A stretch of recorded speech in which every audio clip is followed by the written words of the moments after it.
And of course, what appears to be some tzatziki.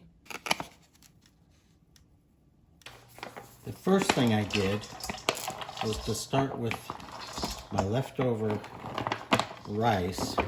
It has quite a bit of herbs in it. Looks like some grilled red onion as well. Next up, I'm going to slide in the leftover meat.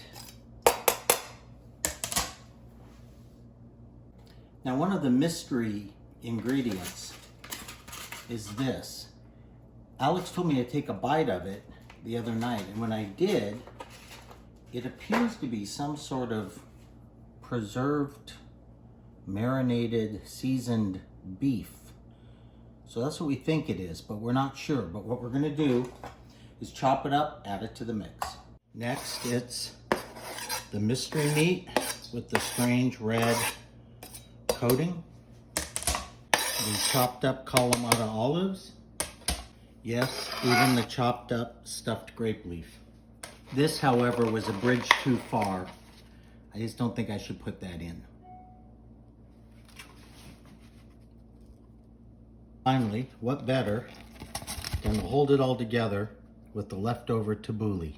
And everything tastes better with garlic. So let's go ahead and dice up a couple of cloves. And by a couple, I mean about a dozen. Of course, a liberal amount of olive oil. And because everything is better with bacon, let's go ahead and dice some up and add it to the garlic. I heated up my olive oil and garlic and I added my bacon. And now it's time just to cook this baby down for about 10 minutes.